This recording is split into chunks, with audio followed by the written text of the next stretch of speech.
Sebelumnya, perkenalkan nama saya Siti Solehah, nomor absen 30, akan membahas tentang Perang Aceh pada masa Cik Ditiru. Yang pertama, kita akan membahas tentang latar belakang. Latar belakang yang pertama adalah ditandatanganinya Traktat Sumatera antara Inggris dan Belanda pada tanggal 2 November 1871 yang isinya Belanda bebas memperluas kekuasaannya di Aceh dan Inggris leluasa berdagang di Siak. Yang kedua, dalam Traktat London 17 Maret 1824, Inggris dan Belanda menandatangani perjanjian mengenai pembagian wilayah jajah di Indonesia dan Semenanjung Malaya. Yang ketiga, Aceh menolak perintah Komisaris Aceh tentang pengakuan kedaulatan pemerintahan kolonial sehingga mengumumkan adanya Perang Aceh pada tanggal 26 Maret 1873. Selanjutnya, kita akan melihat biodata singkat dari Cik Ditiru.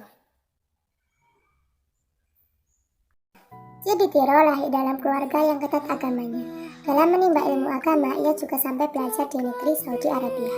Saat beliau di Saudi Arabia, beliau juga belajar tentang bagaimana cara melawan kolonialisme dan imperialisme hingga ia menjadi panglima perang Sabila atau pemimpin perang Sabil karena tekadnya yang kuat untuk mempertahankan Aceh.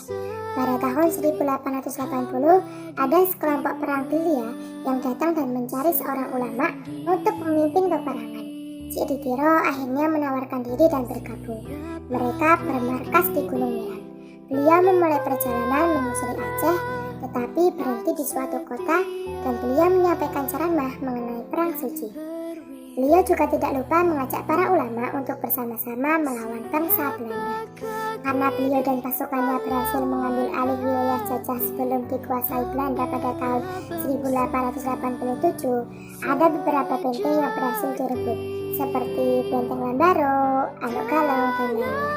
Saat Pulau Beruli mendapat serangan, Cik Ditiru bermaksud merebut Banda Aceh yang membuat kompeni Belanda menjadi kewalahan karena daerah yang mereka kuasai tidak lebih dari 4 km persegi.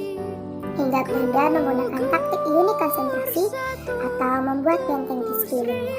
Belanda pun merasa kewalahan melawan Cik Ditiru dan pasukannya, sampai Belanda mendatangkan bala bantuan berupa perlengkapan perang dalam jumlah besar-besaran.